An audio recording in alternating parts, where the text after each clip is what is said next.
What is up? Welcome to another episode of the Sonny Carton Show here on U Stadium. It is Friday, March 25th, 3:03 p.m. Can't complain here out in Miami again. Canes have a game tonight, so everyone on campus is going crazy about that.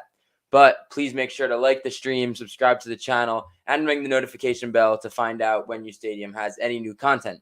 Also follow U Stadium on Twitter and Instagram, and make sure to follow me over at Twitter at Scarton Radio. That's S Carton Radio. So let's get into it. We got another great one for you guys today. Got a lot going on in the NBA. There's been some awesome games this week. There's some really cool stuff going on. Obviously, we're ramping up towards the playoffs, so teams are trying to finalize their rosters, get all of that stuff good to go. But there's one thing you have to talk about if we're talking about the NBA, and that's the Suns right now. They're just absolutely running away with things in the West. They're the first team to 60 wins already, as if that's not incredible. Like, it's ridiculous how no one's talking about them, and it's strange because I'll get to a few players here specifically, but I want to talk about Devin Booker because we're talking about a guy who, like you see on the screen, he had scored 70 points, okay, 5 years ago. The dude was barely 20 years old scoring 70 points, and what did everyone call him? Everyone's like, oh, it's empty stats. Like, he puts up stat on a losing team, but he can't actually win games. So Devin Booker, over the next 5 years, works on his craft. The Suns do a good job of surrounding him with talent. And now finally the Suns starting to win, but the Devin Booker's not getting credit. Now they're saying, oh, he's just a player on a winning team. He's not actually the root of the success. So that's really unfair to me. I think Devin Booker's been the heart and soul of the Suns team ever since they drafted him years ago. And obviously you see they miss out on Luka. There's a few things, but Deandre Ayton has been awesome. And as you see, and as he said in the post conference, he's been demanding his respect. Monty Williams, as much as I like the Knicks, and I did like Thibodeau last year, Monty Williams should have been the coach of the year. And I believe he will deserve it this year, but we'll also get to the awards later down.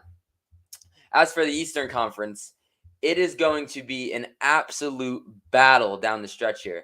Because when you look at the Eastern Conference, the only team that so far has clinched the playoffs is the Miami Heat. That being said, it's pretty certain that the Heat, Milwaukee, Sixers, and Boston will finish in those top 4 seeds. What that means is the number 1 seed in the East and the number 4 seed in the East are only separated by a game and a half. Now, the reason that that's interesting, aside of just being a great race down to the stretch, is because of the situation with the Brooklyn Nets. Now, as we all know, the Nets have had trouble staying with all their guys on the floor this year. They had the whole James Harden debacle, sending him out to Philly, bringing in Ben Simmons, who also has not seen the floor. That being said, the Nets right now, as anyone who watches basketball can tell you, have been playing great basketball when their guys are on the court. Now, what that means is the Nets are going to be one of the most talented teams come playoff time. So, them sitting right now in that 8th spot, assuming they get out of the play-in, which I think we all assume they will if KD and Kyrie are both playing, which we now know Kyrie will be able to play in home games, thanks to Eric Adams lifting the private sector mandate. That being said, Brooklyn is going to play one of those 4 teams in a first-round matchup, and that could be one of the best first-round series you've seen in a long time. This Eastern Conference year is going to be a deciding year for many, many teams out there. If the Heat fizzle out and cannot reproduce a run like they did against the Lakers 2 years ago, it might be time to trade Jimmy Butler. If the Sixers can't figure things out, Harden and Embiid will definitely be there, but they might start going a different route with things. The Bulls are starting to sink down. That's another team. This Eastern Conference playoffs, and this playoffs as a whole, is going to change the next few years for a lot of teams, because a lot of teams are in a weird state where it's either try to win now or see how we're going to develop a roster in the future to then be able to win now. So in terms of what's going around in the league, that's pretty much what's happening record-wise and moving around. Celtics are still killing it. The Knicks still suck. J.R. Smith is in college getting A's. That's hilarious. But let's move on to Hoopers of the Day so we can give some more love to some individual players and shout out some guys that have been having some crazy success over the past week. And let's start with Deandre Ayton. We talk about the Suns' 60-win team. He has been the anchor of it all down there at the big man position throughout the year. They have gone through stretches missing Chris Paul. Ayton still comes to play. Even with Chris Paul, the dude is balling out. And when you can do it against guys like Karl Anthony Towns, as you see on the screen there, and when you can win the games down the stretch in the fourth quarter, that's the biggest thing for Deandre Ayton and the Suns. As awesome as he was in their playoff run and finals run, I should say, last year, there were some issues where late in the game, they couldn't rely on him to score. That doesn't mean he wouldn't have good scoring games. It just means later in the shot clock, later in the quarter, they couldn't go to him and just say, DeAndre, go get us a bucket. However, that's been vastly different this season. Over the past 11 games, he's averaging 21 points and 11 rebounds per game on 67% shooting from the field. Every single time this dude shoots the ball, has a 2/3 chance of going in. And that's how you want to be when you're a center. You want the high percentage looks, and you want to knock them down at a high percentage. And like I said, he's shown that he can be a scoring threat on a night-to-night basis. He just had his career high of 34 points in a win that you saw on the screen against Karl-Anthony Towns and the Timberwolves. That was this Wednesday. So he's trending up. He's been awesome. The way he's been able to carve out a role for him, it's going to be very, very interesting to see how the Suns approach him going into free agency. As we know, Robert Sarver, the owner of the Suns, declined to give him the max extension this past offseason. They couldn't necessarily get some contract talks. And Ayton said, you know what? I'll play it out this season. I'll play on my deal. And then we'll see how things are going to go going forward. But I will tell you right now, if it is not the Suns, someone will offer DeAndre Ayton a max contract. He deserves it. He's one of the better big men in the league, and he still has room to get better. When you talk about a guy who came into the NBA extremely polished for a young guy his age, extremely skilled around the rim, with a pretty good mid-range touch, DeAndre Ayton's going to be in the league for a long time, and unless these other big men around the league learn to start defending him and learn some of his traits and some of his attributes that maybe he uses towards his advantage, he's going to be able to have his way in this league for a very, very long time. It's a very interesting thing that's happening now when we talk about how the game's going away from big men and going towards guards and shooting. But if you think about it, it's actually opening up a smaller niche for these big men to fit into.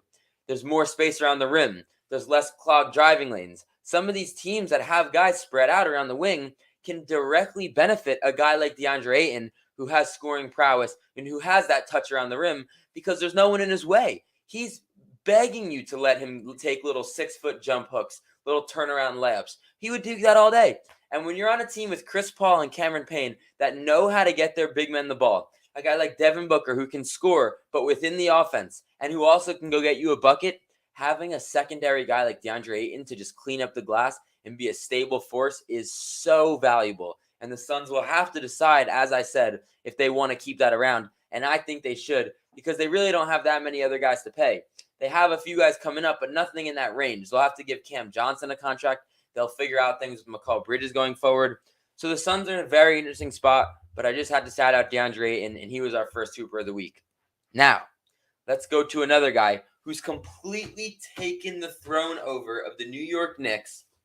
He said, Julius Randle, I'm sorry, but RJ Barrett is the Knicks' best player over the past 14 games. Ever since he came back from injury, it was a viral story that he texted his trainer. He said, yo, Chris, I am averaging 20 for the season. I'm not settling for less. Let's go. They attributed he completely shifted his mindset, and now it was time. And over the past 14 games, he's averaged 27 points a game, 6.5 rebounds, 4 assists. And here's what's most important for me with RJ, and as I look at him going forward. This man's taking 20 shots a game.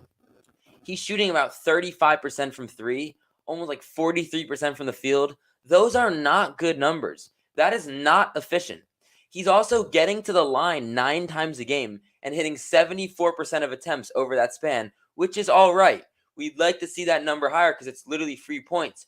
But for a guy like RJ Barrett, who's showing you that he can average more points than Steph Curry and Zach LaVine while he's being inefficient as the number one defensive focus, that's a guy you build around because he's only going to get better. He's not going to start missing anymore. The shots are going to start falling.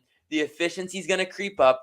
And, excuse me, as he starts hitting more of his shots, he's going to start taking more. And we see in games where Julius is out, when we get RJ the ball down the stretch, he figures out a way to make it work. That's the thing I love most about RJ Barrett. It's not always going to be pretty. He doesn't have the cleanest handles. He doesn't necessarily have the cleanest step back or any sidestep package, but he gets it done, and he gets it done how he can. And that's all that matters in today's NBA, and really in the NBA ever, is putting the ball in the hoop and getting your team wins. So the Knicks have not been winning as much as RJ himself will tell you they'd like to. That being said, he has the chance to become a lethal weapon on offense. And we're going to talk about a guy next. The next Hooper of the day is Jordan Poole. But before I move on to what makes Jordan Poole special, I want to mention one thing, because I see those two guys getting compared a lot because they were in the same draft. And people were saying, oh, if you had to redraft the Jordan Poole draft with RJ, Ja, how many guys are really going over Jordan Poole? And I'm going to tell you why. As much as I love the Warriors and I'm a Knicks fan and I love Jordan Poole, RJ's the better player as of today. And it's because RJ has shown you over an extended period of time that he can be the number one defensive focus and still score the ball.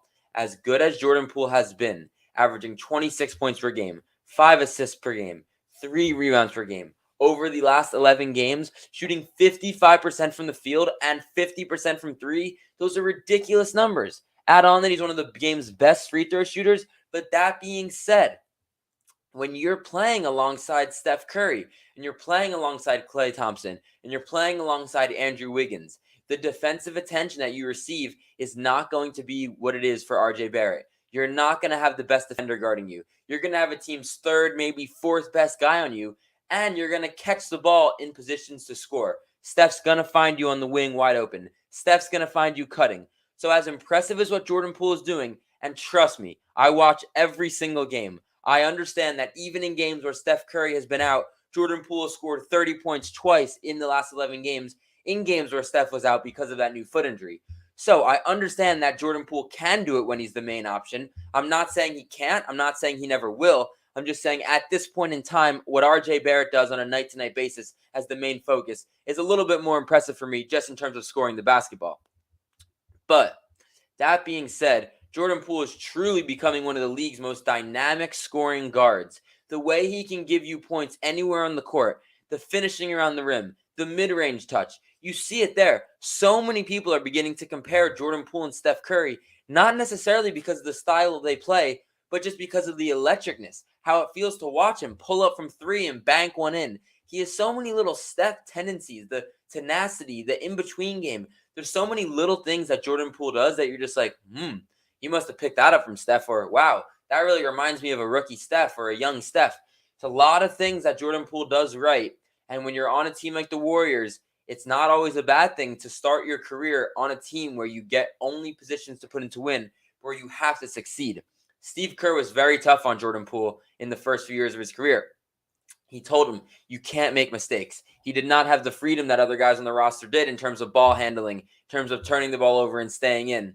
But what has it done? It's made Jordan Poole blossom into a more polished and truly a Steph Curry disciple. Like, those two right there are some of the league's best scorers. And when they play on the same unit alongside Klay Thompson, teams have had and are going to have a very, very, very tough time guarding that. Now, let's move on to the NBA award update. So, this is not going to be the official award show yet. This is just the update. I'm not going to give any of my all-pro selections. That'll come on another later episode. But let's start with the MVP voting, which has most of the attention always, as it's the most valuable player. But here's how I see the race coming down. If it ended today, I'm going to give it to Joel Embiid. I think he's been the most consistent, the most dominant, and the most team-reliant player. The player that the team relies on the most throughout this season.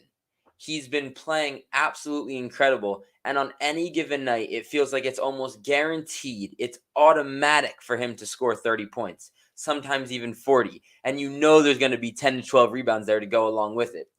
But what he is doing in terms of the shot making, not just as a big man. We talk about a guy like Deandre Ayton who has touch outside of the rim. That is nothing compared to a guy like Joel Embiid. Outside of Karl-Anthony Towns and maybe a few other big guys, Joel Embiid is the best shooter at the position in the league. He can get you a basket one-on-one. He can get to the rim. And when he shows you in games, when he begins to lock in on the defensive end, that's what separates him, to me, from the other guys. Now, am I going to tell you he has any of the defensive side attributes that Giannis does? No. Giannis is a completely better player and different player on that side of the ball. That being said, when Embiid does decide to be a rim protector, when he does hang out in the paint, he has also shown that he can be a big contributor to their defense, and a Sixers team that's been one of the top defenses in the league over the past few seasons. Obviously missing Ben Simmons, they've not been as good this year, but I will expect Embiid to win MVP, and I think it is his MVP to lose. That being said, we have about 9-10 games left for most teams until the playoffs start. If Jokic or Embiid go on a crazy 9 to 10 game run, one of them could run away with the award. If Embiid goes on a crazy 10 game run, it'll be his for sure. And if Jokic goes on a crazy 10 game run where he averages like 40, 10, and 8, let's just say, there's a chance he could run away with that award if the Nuggets end up sliding up in the standings. It's very unlikely that Jokic will get the award if he's sitting where they are right now at the 6th seed or possibly even only one game up from the 7th seed. I think he would have to try to replace Utah at the 4 or maybe even slipping at the 5 if he wants any chance of winning MVP. Now, this guy to me is not an MVP candidate. That being said, he should definitely be in the conversation, and a guy that we talk about why he's no longer in the conversation, because it is no one's surprise. It is a fact that the MVP conversation has changed in the past few years. It is no longer who's the guy with the most points per game on the best team in the league, because that is Devin Booker, and he has been for the past 2 years now without getting any love. It used to be like that. We would see a guy, not saying it always happened, obviously a guy like Steve Nash never averaged a lot of points per game. That being said, Devin Booker, if he, like you see there, if Devin Booker was in a different jersey, would he be the MVP? I'm not saying he would, but he'd definitely have a better case for whatever reason it is. I spoke at the very beginning of the podcast. It was one of the first things I said about the Suns. Devin Booker does not get the respect he deserves for a guy that has transformed his game from potentially being empty stats on a bad roster to figuring out what it takes to win games. He said it in the post conference. He goes, since I've been 18 years old, I've been told win games, win basketball games, win more basketball games, and then win even more games, and then nothing else matters. But now, all of a sudden that he's winning games, he's being told that other stuff does matter. So if I'm Devin Booker, keep your head down, keep winning games. I don't think you're the MVP this year because I think there are other guys that the team relies on more. That being said, hell of a season. It's going to be a 60-plus win. You deserve everything you get, Devin Booker. And I do think within the next few years, he could have a chance of winning the MVP award. I think the points per game will continue to go up. He's gotten better every single season. And man, he is just one of the game's best players. And I love to watch him play every single night. Now, let's go on to Defensive Player of the Year. Now, this is going to be the most interesting award by far out of any of the awards that are going to be given out this year because of the fact that Draymond Green missed so many games and because of the fact that Rudy Gobert has won the award so many times. Now, will there be voter fatigue involved with Rudy Gobert this year? Will he deserve the award? Some people will probably still give it to him, to be honest. If we look at the odds right now, I'm going to pull up the Vegas odds for. So as of right now, the Defensive Player of the Year odds, Bam is slightly ahead of Rudy Gobert at plus 125, and I don't think it will go to Rudy. I don't think he deserves Defensive Player of the Year again, although he has, of course, been one of the league's strongest defenders. He's definitely in the conversation, but I think Draymond Green would have been the runaway decoy had he not gotten hurt and missed so much time. You look at the odds there, they have it slightly different, but they still have Bam ahead of Gobert, then Giannis, then McCall Bridges, and obviously Draymond now not even on the list because of the time missed. So I don't think anyone has really taken that award yet. I think it'll come down to these last 9-10 games, as I said about the MVP race. If any guy can have a dominant defensive run where he's absolutely shutting the faucet off from some teams. Other than that, I would expect it to go to Bam or a guy like Giannis because of what they do on the defensive side of the court and because of the fact, as I said, they're very unlikely to give Rudy Gobert what I think would be his 4th Defensive Player of the Year trophy, which would just be absolutely ridiculous. So I hope it doesn't go to Rudy. I'd be actually pissed off if it went to Rudy. It's just, he's not the Defensive Player of the Year. I've said it before. I'll say it again. The Defensive Player of the Year, in my eyes, cannot be a guy that guys look to it. I'm sorry. The Defensive Player of the Year cannot be a person that other players in the league target late in games to go get a bucket on. That just doesn't make sense to me. I can't really wrap my head around it. I don't know exactly what the criteria are for Defensive Player of the Year. I don't think they necessarily have one, which is why some of the arguments around the award have been so crazy going back to when LeBron did not win to Joakim Noah, and Joakim Noah was not even on first team All-NBA, first team all defense, but he was defensive player of the year. So that's definitely something that was weird, a bit challenging to figure out. So I'm not really sure to wrap my head around that one. But let's move on to Sixth Man of the Year. This is the most clear-cut award. It's not even close. This is going to Tyler Hero. I checked before the podcast started just for fun what the Sixth Man of the Year odds were, and I laughed. Right now, according to covers.com, Tyler Hero is 20,000. He's minus 20,000 projected to win Sixth Man of the Year. Those odds are ridiculous. Not a single person will have bet that at 20,000. That would have been a great bet before the season, but here's my problem with Tyler Hero. Now, I understand this is not a new thing. Lou Williams, Jamal Crawford, amazing players, both obviously starting caliber in their prime. No one's saying that they're not. But Tyler Hero is a starter that's being played at six man. Tyler Hero plays the minutes of a starter, but he comes off the bench at six man. So I don't know. Clearly, the Heat, it's working. They're first place in the conference. That being said, I don't know what their exact game plan there was. Maybe Tyler himself likes coming off the bench and they like him on fresh legs, coming in with a little spark after the starting group. He has obviously started a few games when they needed him in injury, and he's performed the same, if not better. So this is a thing to me where he's going to run away with the award, but I don't necessarily know if I agree with it simply for the fact that I don't think he's a six-man, and I think the six-man should be more of a utility award, utility guy, opposed to one of a team's best players that's just going to come in off the bench and then play starter minutes. So I understand that that's how it works, and that's how a lot of teams do it nowadays, and he obviously deserves and will get that award. But I hope the award starts going towards, at least in future years, the guys that might be the real six men of the team, not actually just the sixth guy that comes in, because I don't necessarily think that that's how it should be. I said this earlier, but Coach of the Year should go to Monty Williams or Ime Udoka. Monty Williams winning 60 games, he has to have something to show for it. What he's done in the past 2 years with the Suns, it's incredible. I mean, he has not taken long to turn them around from a team with a lot of talent to a team that brings in Chris Paul and is now a contender year in and year out, as we've seen the past 2 seasons. They're so consistent, and what makes them so impressive is what they do late in games in the fourth quarter. Their ability to score the ball in high-pressure situations, their ability to have fun and play free-throwing, have Devin Booker throwing lobs off the backboard to McCall Bridges to catch and put up for layups. That kind of style of play, it reminds me of the 2014-15 Warriors, where it just seems like no matter what they do on the floor, it's going to turn out in a made three or a made layup down and stretch. What's up, Landon? Thanks for checking in. How you doing? Hope everything's good with you. But yeah, and in terms of Ime Udoka, what he's done with the Celtics, I mean, I've talked about this extensively on the podcast, but the amount of hate he was getting in the first 20, 30 games in the season when the Celtics were not playing well, I mean, it was ridiculous. There were people calling for his job. There were people telling him he should be fired. The trade talks among Jaylen Brown and Jason Tatum were heating up again. Should the duo be split up? What's up, Ryan? How you been?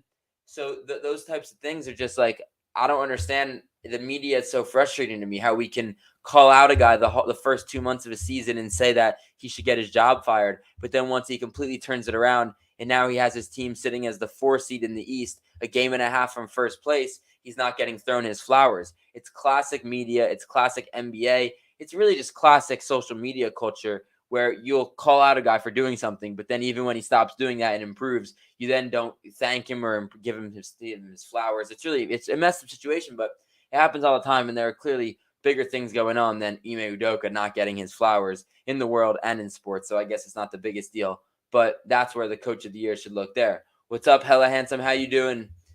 Hope you guys are all good in chat. If you have any questions NBA related, be sure to throw them in, and I'll be sure to answer them. Like I said, this is probably my favorite time of the NBA season. After the trade deadline, as teams start to ramp up their lineups and get ready for playoff basketball, you start to see where the matchups are going to be, where certain teams are going to seed in, the late race to get there, the play-in tournament that we've seen the past 2 years. I love this part of the NBA season. And now let's lead us into the Rookie of the Year. Another reason I love this part of the season, and this applies to Rookie of the Year, MVP, all the awards you've already said. What's up, Jack Puck? How you been? It's that you spend the whole season talking about, oh, this guy's the MVP. Oh, 3 games go by and you're already talking about who the defensive player of the year should be or who the best rookie is. But now that the season's actually almost over, and now we have almost an entire season to work with, like we have an entire body of work throughout the season to go off of and base. Now these talks about who the rookie of the year, the coach of the year, the sixth man of the year actually are become way more interesting now that we have a full season to talk about. And we're not just going off 2 games and you don't have someone incoming, oh, they've only played 2 games, which was true at the time. So that's why I love it. And in terms of rookie of the year, I have to go Cade Cunningham. As much as I love Evan Mobley, as much as he's probably the most polished big man to come out of the draft since DeAndre Ayton, potentially on the defensive end since Anthony Davis, which is going back quite a few years, he's been so impressive as a Cavs fan. And Ryan, you asked me how concerned I'd be on a scale of 1 to 10. I would tell you to not be too concerned. Let's not forget that this Cavs team has already, regardless of what happens the rest of the season, they have overachieved for this season. No one was expecting them to come out as good as they've been. And while suffering the injury to Colin Sexton and having Darius Garland step up and show to be one of the game's absolute best guards, whatever way you look from it, from a scoring perspective and specifically a passing perspective and facilitating, the Cavs should not be concerned. Now, do they have to be better going 5-5 in their last 10? Of course. They're on a 2-game losing streak. Would you like that to change? Of course. That being said, you should not be worried at all. You're 4.5 games out of the 4 seed. You're a game back from the 5 seed. As of today, you're out of the play-in. So you ask me if you should be worried? No, you should not be worried. You should be thrilled about your future outlook. But in terms of worry, the only thing you need to worry about is not falling down into that 7 seed. Because as we know in the NBA now, only the top 6 teams in each conference are safe from that play-in tournament. So right now, the Cavs are tied with Toronto, actually, but they do have the tiebreaker, so they're in the 6th spot. So hopefully they can stay there. But when you look at Rookie of the Year, and we talk about what Evan Mobley has done, and you see he is the favorite there according to Vegas Insider, my vote still has to go to Cade Cunningham. And it goes back to something I said about RJ Barrett and Jordan Poole and the discussion between those two. Now, is Evan Mobley as impressive in terms of what he's able to do on the floor as Cade Cunningham? Maybe.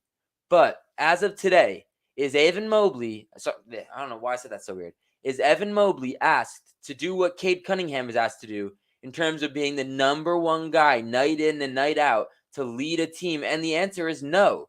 Matter of fact, you can make the argument that he's not even the best player at his position on the Cavs because they have Jared Allen. Now, that is not a slight at Evan Mobley. Jared Allen's been in the league for much longer. He's way more polished. He's played on some great teams, already has some playoff experience. So I expect Evan Mobley to far surpass anything that Jared Allen ever was, even though Jared Allen's an all-star level player, giving you 20 points and 10 rebounds every single night. But Cade Cunningham leads the team. He's the guy that they give the ball to late in games. He's the guy at his position. He's the guy on his team. And because Darius Garland's been able to feed Evan Mobley so much, and because the other players in that team have helped out in Evan Mobley's success, I think he's less deserving of the Rookie of the Year personally, and I would give it to Cade Cunningham. I understand it'd be a little weird to give a guy who's sitting in 14th place the Rookie of the Year, so that might not happen, although I think he has been the best rookie. I would not be surprised if it went to Evan Mobley, but this is my show, and I'm going to talk about who I think it should go to, and I think it should go to Cade Cunningham. And that's my thoughts on the Rookie of the Year.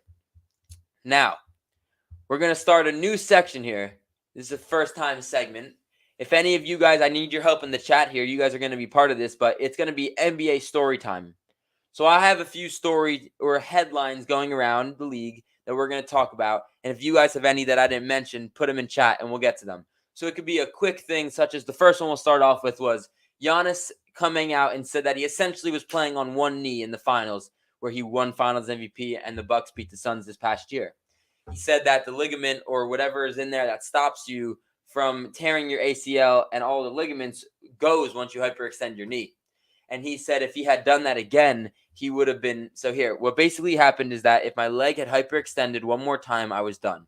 There's nothing in the cut that was in there. I was torn already. It was out. So the piece that protected him from the MCL or ACL tear, there's a thing in your leg that protects you when you hyperextend your knee, and that doesn't let you go all the way back. So that thing was torn.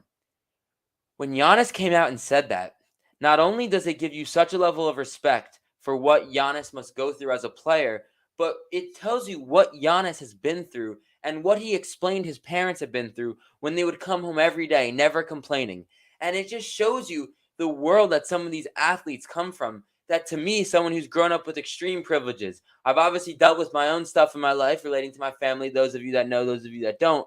But when you talk about some of these guys and the situations that they come from, these guys are tough as nails. And the fact that Giannis was able to play in these situations in the finals, the most intense game you could ever play, with that severe knee injury, with his career at risk, that's fascinating to me that he would put that risk and that he would do that. There's the quote. Thanks, Splash, for pulling it up. That's what I was looking for. But he says, why would I feel pain? They didn't complain. But you showed it on the screen just now. And after people read that, you put it up, backsplash, those two clips of Chris Paul. After that comes out of Giannis saying that he played on one knee in the finals, and you go look at these two videos of Chris Paul questionably pushing Giannis in the back on a layup, Chris Paul doing the little BS move he does where he slows down on the drive. When you look at those plays now with the information that if Giannis lands on one of those legs the wrong way and he hyperextends that knee, he could be out for the rest of that series. He could have been out this season currently, and there's a chance that his career could have impact in terms of him being able to finish it out in the way that he was leading up to as an MVP and as a champion of the league. So that is a disgraceful thing for me going back. And I had to make sure I comment that I don't know how Chris Paul can defend these clips looking back.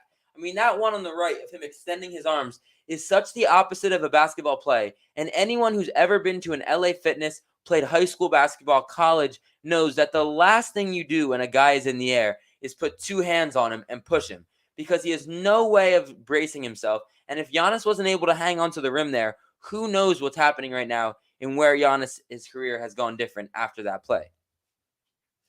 Now, here's the next storyline, and it's Draymond Green saying he will miss a Warriors regular season game to watch LeBron breaks Kareem's scoring record. I do not understand, as an NBA competitor, someone that you've gone up against 4 times in the finals, someone that you've beat 3 times in the finals, I don't understand how you could say that.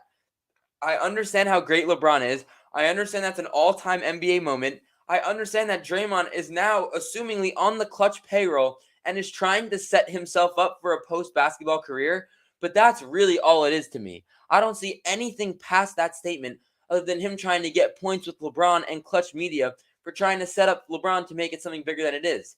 It is a massive deal that he's passing Kareem in points, don't get me wrong. But Draymond Green is on his own team in the same conference as the Lakers.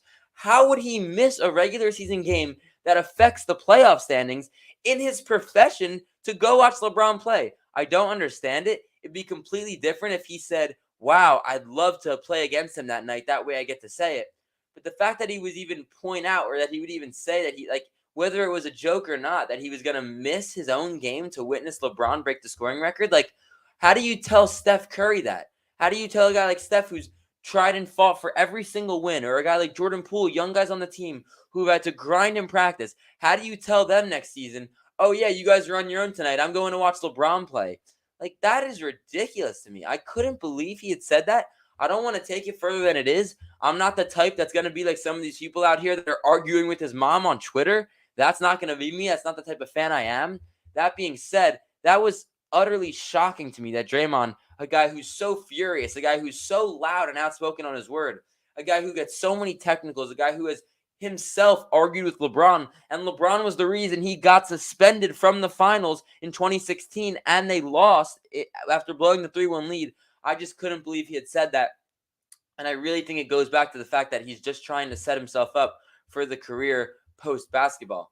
I don't understand, and it's really it doesn't make sense. Like, if LeBron is passing the all-time scoring record and we have a game, I'm going to LeBron's game and witnessing history. Like, I don't understand. Obviously, yeah, you're right, Splash. It would be halfway through the season, but I just don't understand. It makes no sense to me as a competitor how that could happen. And if he does, in fact, do that, I do think many Warriors fans who have already begun to like him less and less because of his ties to LeBron and Clutch Media will start to feel definitely a type of way about that. Now let's go on to the next storyline, and that is the Chicago Bulls are winless. 0-16 against the top teams in both conferences. Now, When you ask me, has that happened before? Probably. But I don't know if it's ever happened to the extent that it's happened to this Chicago Bulls team. They legitimately cannot beat a top team in the league for their life. And it's not only losses.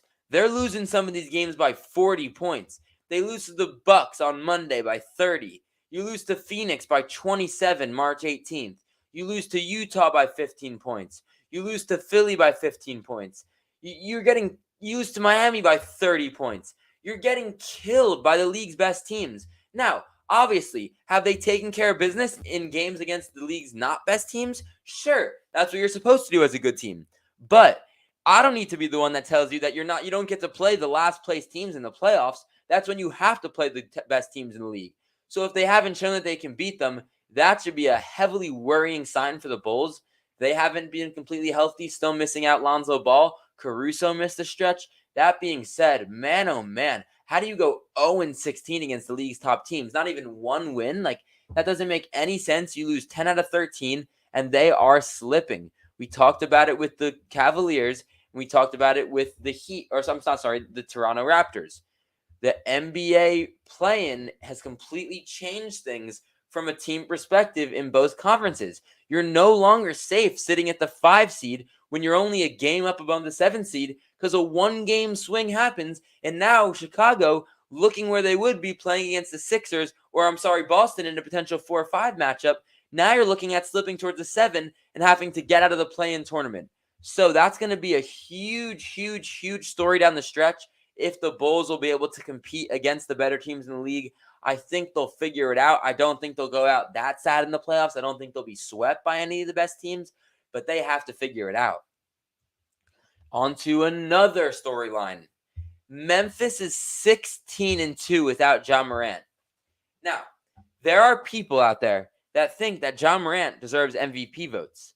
I'm not even going to talk about whether or not I agree with that. All I'm going to say is it's legitimately crazy that a guy that some people consider to be the potential MVP, his team is 16-2 without that MVP candidate playing. That's incredible. It's a sign of a great roster built over there in Memphis. It's a sign that they're doing good things when you can have a team that has guys that know how to step up, because guess what? You know what games without Ja proves to me? It proves me one thing.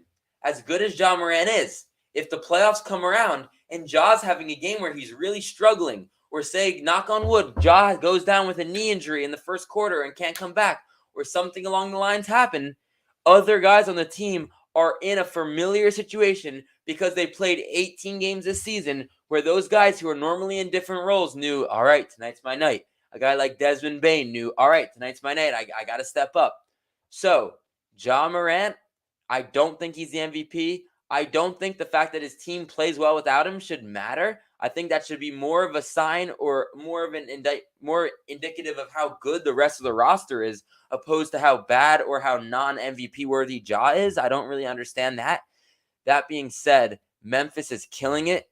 That's going to be awesome. And what do you guys think? Do you guys think that a team that does well without the MVP candidate, then that guy can't be MVP? Because I understand MVP meaning most valuable player. Some people would think that the most valuable player, obviously, is the guy that's the most valuable to his team, meaning he's the biggest reason for that team's success. That being said, when he doesn't play, that doesn't mean the other guys on the team can't step up and also win games in spite of the MVP. So I don't know. What do you guys think in the chat? Let me know about that one. But now we'll move on to the final storyline. And by far, not even close, the biggest story in sports, or specifically basketball, yesterday. And the reason I say sports is because it directly related to baseball.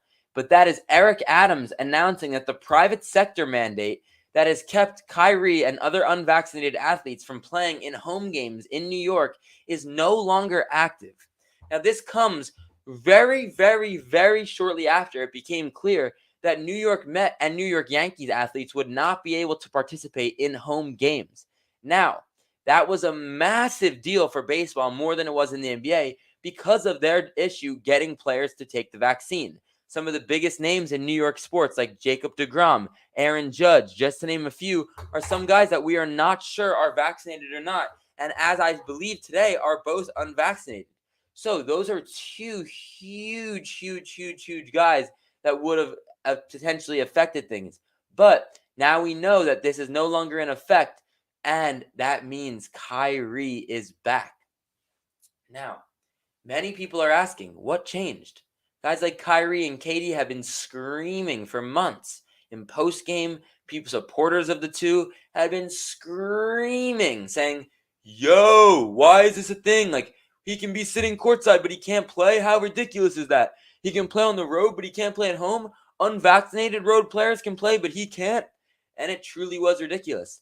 But then as soon as it affects baseball, Steve Cohen, who donated $1.5 million to Eric Adams' mayoral campaign, picked up the phone and said, Mr. Mayor, hello, Steve Cohen, what's up? Remember when I donated $1.5 million to your campaign? Yeah, thank you. It was very much appreciated. It did a lot of help to get the word and the message out there. So remember how I said that I might need a favor based on that vaccine mandate if it's still active during baseball season? Yeah, Steve, what's up with that? Yeah, so I couldn't convince the guys to get vaccinated. Is there any chance you could lift that mandate before preseason starts so we can get our guys good to go before the season? Yeah, no problem, Steve. Must have gone something like that because, my God, Kyrie, KD, Sean Marks, the Nets, teams around the league, Adam Silver, the commissioner of the NBA himself, even said that the rules make no sense. He stood behind Kyrie Irving. He said, listen, why is this rule in place? But all it took was one phone call from Uncle Stevie, and it changed Eric Adams' mind. So, is that Eric Adams right when he says that he has bigger things to deal with and he has to deal with the 9 million people rather than just the sports teams? Sure. But my guy Steve Cohen, looking like Gru from Despicable Me, strapped. He got things done. And that's all you can ask for from an owner. And he got the players on the field. And when I tell you I could not be happier to have a guy as my owner, I mean it. Because the Mets run the league. We run the world. The Mets make things happen. You're welcome, Yankees. The Yankees did not put enough pressure, even though it probably was the Yankees too, because they're obviously the more historic team. That was a big deal. But man, oh man, Steve Cohen pulling out the check, saying, I got you, baseball fans. I got you, Kyrie Irving. I wonder if Kyrie reached out to Steve Cohen or if they had any communication at all. They definitely didn't. But imagine that conversation. Like, yo, Steve, thank you so much, man. I'm a Mets fan for life. Like, that'd be hilarious. Oh, boy.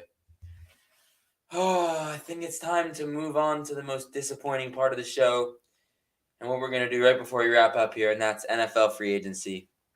We have to start with something that caused me absolute pain yesterday. And I'm sure all of you guys can guess what it is. But that's the Tyreek Hill going to the Dolphins. Now, I'm sitting in class. I get a text from my dad. Yo, Sonny, did you see the news? What news, Dad? The Jets are in talks to get Tyreek Hill. What? We're in talks to get who? And then a minute later, I check my phone and I see Schefter say the Jets and the Dolphins are in serious advanced talks. Tyreek's leaving the Chiefs. All you can think about is the deep threat, the Super Bowl. That's all you can think about. And then it occurs to you. You have some Evan Roberts, as he calls it, Roberts-itis, go through your head. And you're like, wait a minute. I've seen this done before. I've seen the Jets' name attached to a rumor to try to get the guy more money or the other team more draft capital. I've seen this happen before. But then it comes out that the Jets had a deal in place to get Tyreek and that the Chiefs had accepted a deal from the New York Jets. And as a certain reporter wrote, in the nick of time, the Dolphins swooped in and offered a similar, perhaps better offer that the Dolphins also accepted, and they left it up to Tyreek Hill, that the Chiefs accepted, and the Chiefs left the decision up to Tyreek Hill, which is very courteous, I should say, of them, and it let Tyreek decide to go play what he calls his second home in Miami. Now, was I expecting to get him? No. Was that little feeling inside of me, that little Jets bubble, that little Jets feeling that has never once brought me to the promised land? Did it convince me that we were going to get him even a little bit? Maybe. But man, what would it have been like to see Tyreek in a Jets jersey? Why did Adam Schefter have to tease us like that? I don't understand it. I'm upset as a Jets fan. I'm very, very, very thrilled for Joe Douglas and the fact that he had a job in place. That's all you could ask for from a GM. But man, oh man, what would it have been like to get Tyreek Hill? Obviously, next biggest story is Deshaun Watson and the Browns. I don't even know what to say at this point. $230 million guaranteed for Deshaun Watson. And you're telling me that not one team called to find out about the 22 lawsuits, not one team spoke to the lawyer or the accusers. I don't understand how the owners of the Browns were not at the press conference today that was held. I don't understand it. How are you going to make someone else answer for the checks that your name is signed on for a guy that is the biggest story in sports right now because of this allegations? A guy that deeply and emotionally affects not only women, but men who have gone through and know sisters, daughters, mothers that have gone through similar things. I don't understand how this entire situation has gone down and unfolded. And I think we will look back from this 5 years from now as a precedent starts to become set about how we leagues deal with these types of things. And I want to be clear, they are accusations.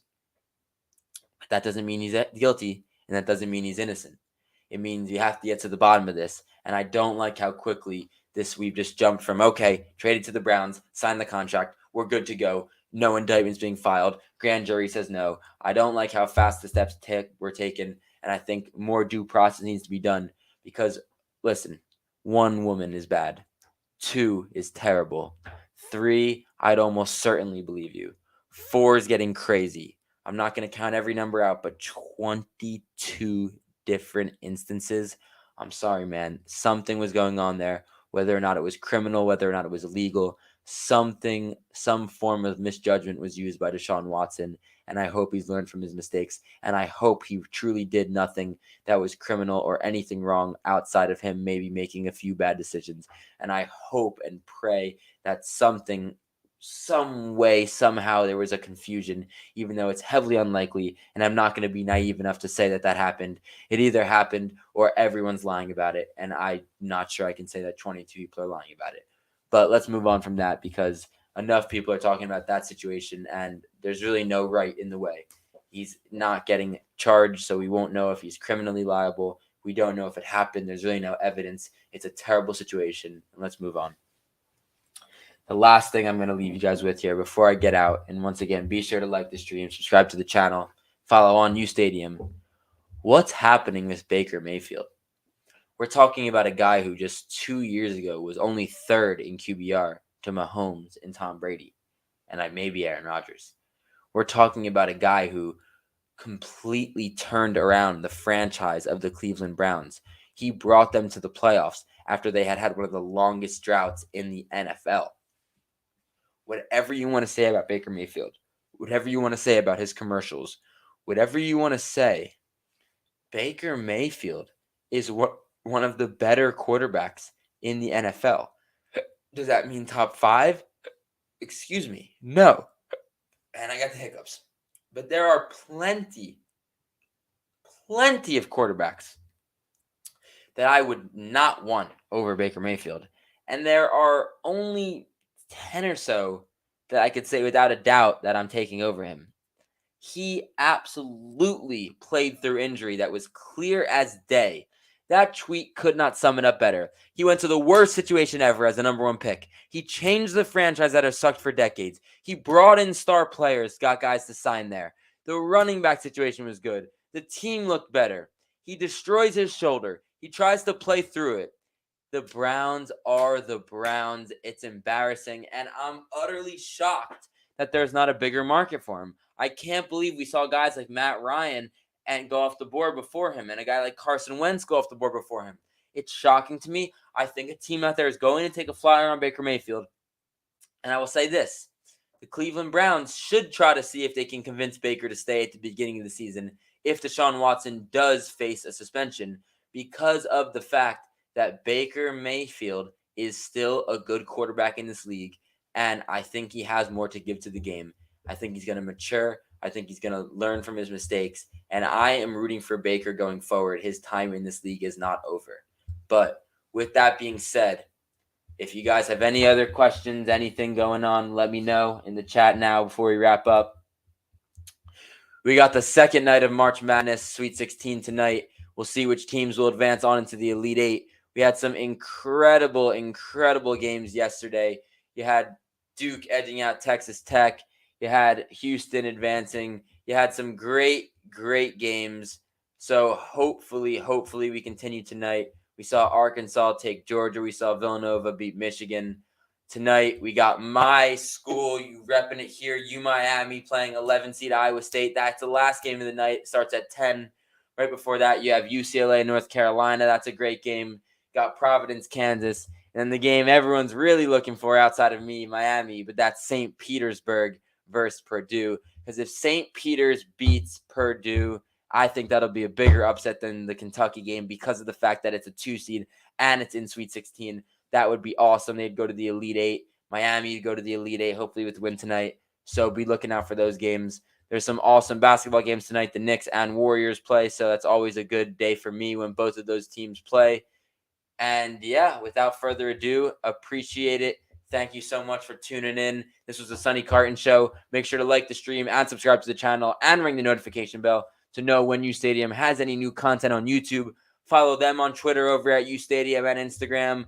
Follow me at Scarton Radio on Twitter. That's S Carton Radio. Splash, as always, appreciate you from behind the camera. You're the best. We will be back next week, hopefully with a guest. We'll see you Friday. And as always, I'm Sonny Carton signing out. Thank you for watching. It was a pleasure. Have a great day.